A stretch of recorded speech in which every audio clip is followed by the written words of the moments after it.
ನಮ್ಮ ನೆಚ್ಚಿನ ಈಗಿನ ಮುಖ್ಯಮಂತ್ರಿಗಳಾಗಿರ್ತಕ್ಕಂಥ ಸನ್ಮಾನ್ಯ ಸಿದ್ದರಾಮಯ್ಯನವರು, ನಮ್ಮ ನೆಚ್ಚಿನ ಮುಖ್ಯಮಂತ್ರಿಗಳಾಗಿರ್ತಕ್ಕಂಥ ಸನ್ಮಾನ್ಯ ಸಿದ್ದರಾಮಯ್ಯನವರು ಅಹಿಂದ ವರ್ಗಕ್ಕೆ ನ್ಯಾಯ ಕೊಡಿಸೋದ್ರಲ್ಲಿ ಇಡೀ ದೇಶದಲ್ಲಿ ಏನಾದ್ರು ಮೊದಲನೇ ಸ್ಥಾನದಲ್ಲಿದ್ರೆ, ಅಹಿಂದ ವರ್ಗಕ್ಕೆ ನ್ಯಾಯ ಕೊಡಿಸೋದ್ರ ಮೊದಲನೇ ಸ್ಥಾನದಲ್ಲಿದ್ರೆ ನಮ್ಮ ನೆಚ್ಚಿನ ಮುಖ್ಯಮಂತ್ರಿ ಸನ್ಮಾನ್ಯ ಸಿದ್ದರಾಮಯ್ಯನವರು ಅನ್ನೋದನ್ನ ಹೆಮ್ಮೆಯಿಂದ ಹೇಳಲಿಕ್ಕೆ ಬಯಸ್ತೇನೆ.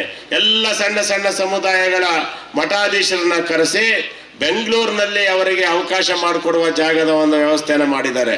ಇದುವರೆಗೂ ಯಾರು ಗುರುತಿಸಿದಂತ ಕೆಲಸವನ್ನ ನಮ್ಮ ನೆಚ್ಚಿನ ಮುಖ್ಯಮಂತ್ರಿ ಸನ್ಮಾನ್ಯ ಸಿದ್ದರಾಮಯ್ಯನವರು ಮಾಡಿದ್ದಾರೆ ಅನ್ನೋ ಒಂದು ಮಾತನ್ನ ಈ ಸಂದರ್ಭದಲ್ಲಿ ಹೇಳ್ತೇನೆ. ಬಹುಶಃ ನಾವು ನೀವು ಎಲ್ಲರೂ ಇದ್ದೀವಿ, ಎಲ್ರಿಗೂ ದೇವಸ್ಥಾನ ಸಮುದಾಯ ಭವನದ ಅವಶ್ಯಕತೆ ಇದೆ.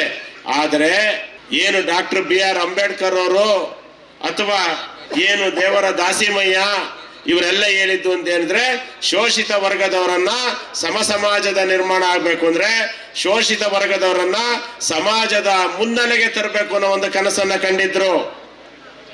ಶೋಷಿತ ವರ್ಗದವರನ್ನ ಸಮಾಜದ ಮುನ್ನೆಲೆಗೆ ತರಬೇಕು ಅನ್ನೋ ಒಂದು ಸದುದ್ದೇಶ ಇಟ್ಕೊಂಡು ನಮ್ಮ ಸರ್ಕಾರ ಇವತ್ತು ಆರ್ಥಿಕವಾಗಿ, ಸಾಮಾಜಿಕವಾಗಿ, ಶೈಕ್ಷಣಿಕವಾಗಿ ನೀವು ಗಟ್ಟಿ ಆಗ್ಬೇಕು ಅನ್ನೋ ಒಂದು ದೃಷ್ಟಿಯಿಂದ 5 ಗ್ಯಾರಂಟಿಗಳನ್ನ ಕೊಟ್ಟು ಇವತ್ತು ಸಮಾಜದ ಮಹಿಳೆಯರು ಬೆಲೆ ಏರಿಕೆಯಿಂದ ತತ್ತರಿಸಿರುವ ಸಂದರ್ಭದಲ್ಲಿ ನಿಮ್ಮೆಲ್ಲರಿಗೂ ಪ್ರೋತ್ಸಾಹಧನ ನೀಡುವುದರ ಮುಖಾಂತರ ನಿಮ್ಮನ್ನ ಆರ್ಥಿಕವಾಗಿ ಗಟ್ಟಿಯನ್ನ ಮಾಡಿದ್ದಾರೆ.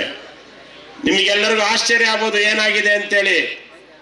ಏನು ನೀವು ಹೆಣ್ಮಕ್ಳಿಗೆ 2,000 ಕೊಡ್ತಾ ಇರೋದ್ರಿಂದ ನೀವು ಯಾರು ನಿಮ್ಮ ಮನೆ ಯಜಮಾನರನ್ನಾಗ್ಲಿ ನಿಮ್ಮ ತಂದೆಯವ್ರನ್ನಾಗ್ಲಿ ಖರ್ಚಿಗೆ ಕಾಸು ಕೇಳದಂತೆ ನಿಮ್ಮ ಆರ್ಥಿಕವಾಗಿ ಗಟ್ಟಿಯಾಗಿದ್ದೀರಿ. ಇಡೀ ದೇಶದಲ್ಲಿ ತೆರಿಗೆ ಹೆಚ್ಚು ಕಟ್ಟೋದ್ರಲ್ಲಿ ಮಹಾರಾಷ್ಟ್ರ ಬಿಟ್ಟರೆ 2ನೇ ಸ್ಥಾನದಲ್ಲಿರ್ತಕ್ಕಂಥದ್ದು ಅದು ನಮ್ಮ ಕರ್ನಾಟಕ ರಾಜ್ಯ.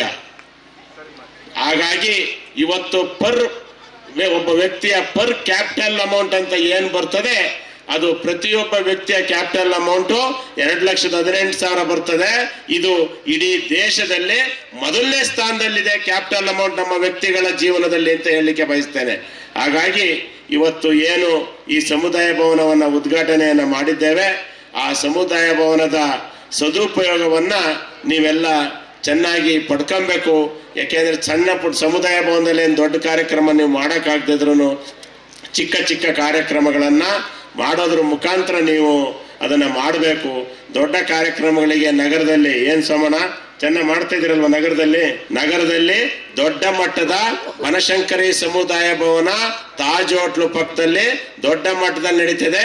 ಅದಕ್ಕೆ ಎಲ್ಲರ ಸಹಕಾರ ಇದೆ, ಅದಕ್ಕೆ ನಿಮ್ಮ ಸಹಕಾರನೂ ಇದೆ ಅನ್ನೋ ಒಂದು ಮಾತನ್ನ ಈ ಸಂದರ್ಭದಲ್ಲಿ ಹೇಳ್ತಾ